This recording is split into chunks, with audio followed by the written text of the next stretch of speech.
welcome back to my channel. I'm Kate. I am a mum to a little boy called Alfred, and I'm currently pregnant with our second child, in case you hadn't guessed from the whole influence of the title and everything. So I'm currently about 17-18 weeks pregnant, so quite a way past the first trimester now, but I just thought I'd share sort of my experiences during those first few months. It wasn't the most fun.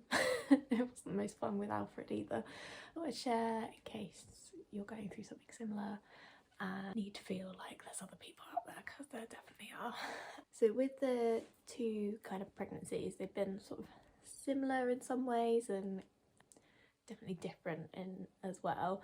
So with Alfred, I had this weird like metallic taste in my mouth from like the first day basically. I probably could have told you that I was pregnant just from this really strong like metallic taste in my mouth, and then started feeling sort of nauseous and sick from about sort of 6 weeks, and it just sort of gradually built up, and I started actually sort of physically being sick, and it kind of got worse on a day by day basis. It's like one day I'd throw up like once, and then the next day it'd be twice, and it just gradually sort of built up from there until I think I'd phoned the doctors like once or twice, and they were like, yeah, it's normal, like get on with it.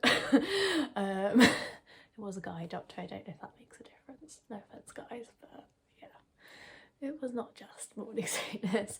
They basically like phone back if you can't keep liquids down, and then we'll do something about it. So yeah, by the next day I was like, you know, vomiting 4 or 5 times in a space of not very long. So phoned them back and got put on medication. So I got put on the cyclazine, I think it is, with Alfred, and that sort of kept it at bay most of the rest of the time. Like I'd still be sick like every now and again, normally in the mornings, like if I hadn't managed to get the medicine down me quick enough. But yeah, this time round it's been a bit different. So yeah, like I said, I didn't have the metallic taste or anything like from the beginning. I've not really had that this time round. I still was quite nauseous from sort of 6-7 weeks, and again it just sort of gradually built up until it was like really quite awful. I couldn't really stomach most things. I was basically living off toast and crisps for 3 months, if not more. Whoops. But yeah, it just felt rubbish. But it wasn't like a sort of progressive build up in the sort of physical vomiting. I think I had 1 or 2 times that I'd been sort of sick once, and then it'd sort of gone away again for a few days, and then yeah, Boxing Day it hit me with like full force, which was really rubbish, from about sort of 2 o'clock in the morning right the way through to 2, 3, maybe even later in the afternoon. I was just like being sick constantly, and yeah, I couldn't keep food down, I couldn't drink down. Like I'd literally have 1 sip of water, and about 5, 10, 15 minutes later be throwing it back up again. And yeah, that went on for that many hours. Obviously where sort of Christmas and Boxing Day fell like over a weekend this time round, it was a bank holiday, so none of the like GP surgeries or anything were open. Got to sort of the afternoon, and I've met that criteria of I'm not keeping liquid down, I need to speak to someone, and so I phoned 111. Got bounced around a little bit. Like first they were just like, phone the pharmacy, they'll be able to give you something, and the pharmacy were like, yeah, no, we can't give you anything unless you've actually spoken to a doctor and like got something prescribed.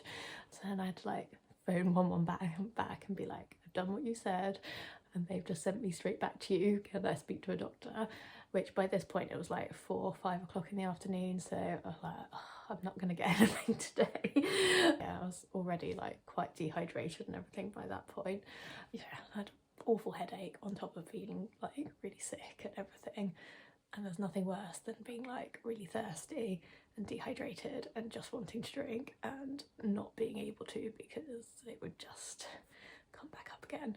So yeah, I mean, fortunately it like died down a little bit over like that evening, and overnight, because the doctor didn't call back from 111 until like about 11 o'clock the next morning. They prescribed the cyclizine, and yeah, I got Tom to go pick it up from the pharmacy and took that, and it seemed to be working all right. And sort of started to feel a bit better, but still was just, you know, basically in bed the whole time, feeling really quite sorry for myself. I think it must have either been the day after or maybe even the day after that, I can't quite remember. Either which way, I was taking the cyclizine and the same thing happened again. Like, I was being sick like the entire day and night and not able to keep water or anything down. Fortunately, the GP's surgeries were open again by that point, so I managed to get like an emergency appointment for that day. So they gave me some injection. Don't know what it does, don't know what it was. It was something to sort of essentially stop you being sick. And they also changed the medication that I was taking, so they didn't stop the cyclizine. Like, I did ask them, like, do I take this instead of the cyclizine, or can I take both together? And they were like, you can take both together if you really need to, like, hopefully the new one will just sort of be enough. So I think that one's Danzatron, don't know how you pronounce it, but yeah, so that was the new medication. That made such a difference. Like, I felt so much better.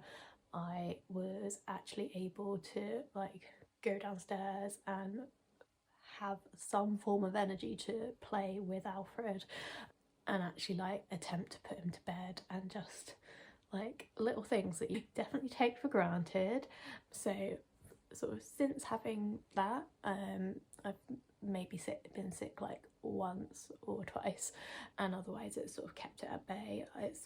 I can actually eat more than just toast, which is, you know, a nicety. I was getting a bit bored of toast, I'm not gonna lie. And yeah, it's just been so much better. The issue I had with it was they would prescribe sort of enough for about 5 days worth, which, when there was still like bank holidays for the like New Year and everything, was not very helpful. So I did run out a few times, and that was really frustrating, because like I'd put a request in to like repeat the medication, because obviously I still needed it to stop me vomiting everywhere and to be able to function as a human being. And yeah, I'd sort of have 5 days worth, and I'd get to the 5 days and sort of have limited myself a little bit anyway and only take it like once a day instead of twice. Then I'd run out and then I'd be sick again, and it was just like, oh, just give me enough medication that I can at least make it to the next time I can pick up the medication. That was demoralising, I think is a word for it, because yeah, I'd sort of be feeling so much better and then just be taken right back to feeling completely awful and just needing to essentially lie down to stop myself being sick, or just, yeah, not able to do anything, which was keeping me off work as well. Like, I couldn't go in and do my job. It's just like, just give me the medication, which they then did. They did do that, so I think they gave me like a month's supply in the end. Which, you know, made such a difference. I was able to go back to work and live life again. That was essentially my first trimester, was vomiting and waiting or taking medication. So there is this like condition, which I'm not even going to attempt to say the name, because Hyperemesis something or other. I know it gets like abbreviated to HG, which is essentially like where you're extremely vomiting quite a lot with pregnancy. I've just popped up on screen like a summary of the sort of differences between just sort of normal morning sickness in pregnancy and the kind of more extreme sort of HG sort of definitions, differentials, I guess. I think the main thing is really, obviously, if you're not able to keep fluids down, and obviously kind of getting dehydrated or at risk of getting dehydrated, then you're kind of falling into the more like severe category. But if you're generally sort of just feeling a bit sick, or maybe being sick once or twice, but generally able to kind of get on with your day. That's kind of the normal to be expected from morning sickness side of things. Like, my heart goes out to people that have it like properly bad. Like, mine is at worst a mild case. Like, I just about managed to stay out of hospital and not need rehydrating or anything like that, although part of me wonders if I probably should have gone when I saw the GP for that injection and things, because I did feel just awful for a couple of days afterwards. Better, but still awful. And I think that was just where I was so dehydrated, having been sick for 3 or 4 days in the lead up to it, and obviously before that not really eating properly anyway, because I'd just been feeling really nauseous. But yeah, some people have it like so much worse, which you can see by typing into YouTube or Google and seeing other people's stories. I don't know, it's an interesting one. So with this time round, like, it was never mentioned. I only assume that's what it is, purely based on the like diagnostic criteria and the fact that, you know, for me it was worse than my first pregnancy, and at least in the first pregnancy, I think on like a couple of the like sick notes I'd got for work, they'd written that as like mild hyperemesis blah blah blah. I'm pretty certain that's what it is, or was. But yeah, it didn't, like, no one ever said that to me, was like, this is what you've got. And I think, yeah, from seeing like other videos and stuff, I think it is one of those sort of conditions that maybe isn't diagnosed enough. Like, I don't know, it's supposedly quite a rare thing, yet there's been so many people like I work with that have had like really similar experiences with like this sort of vomiting and either maybe needing like fluids once or twice, or how can it be like a 1% occurrence when so many people seem to get it. And obviously, like, I did get treatment which worked, which I am also very grateful for. Like, again, some people get it really bad and can be trying all sorts of other medications, including these ones, and still not feel as good as I felt afterwards. It would almost be nice to be said, this is what you've got, this is what we can do about it, rather than just being, I don't know, you kind of feel guilty, and like when you're feeling rubbish because you just feel like nauseous and sick and drained and tired and headachy and dehydrated and just everything, to also then be feeling like guilty that you're maybe not managing as well as other people from a sickness point of view or a pregnancy point of view, and also like the knock-on impact, like if you do have another child or like a family already. I couldn't look after Alfred. Tom was looking after Alfred for those first few days because I was, you know, lying in bed and couldn't do anything. So yeah, it's definitely, it's a weird experience. If you are struggling, like if you are feeling rubbish, if you are sort of read about this and going, actually, you know what, this is kind of what's happening to me, like, speak to your doctor, like, try and get yourself some support and treatment, because it you can't, like, you need it if you have this condition. It doesn't go away without treatment. If you've got a partner as well, like, get them to advocate for you, because yeah, the last thing you want to be doing when you're feeling really quite rubbish is, you know, having to battle your way through the medical system to try and get some help and support.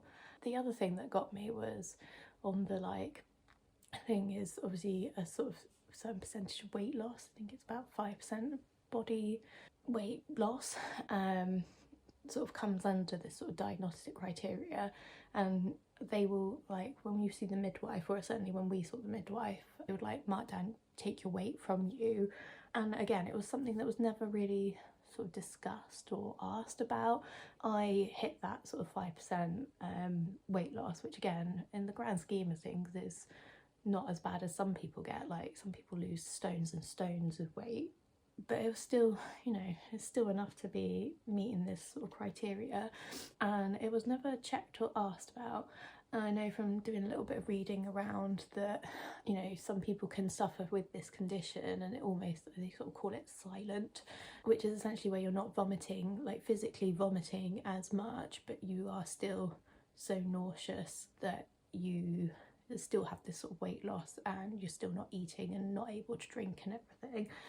And I really think that's probably being missed quite a lot, because yeah, it, like I said, no one asked about weight loss. They didn't particularly bring it up because I was vomiting like so much. I don't think I needed to, but you know, it's still like, why check the weight if you're not gonna act on like quite a significant weight loss? I don't understand, but yeah.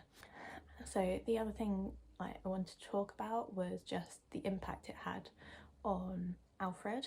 So like I said, I really couldn't do very much with him for quite a few days, and normally I would do like his whole bedtime routine and put him to bed and everything, and he's quite a mummy's boy anyway, bless him.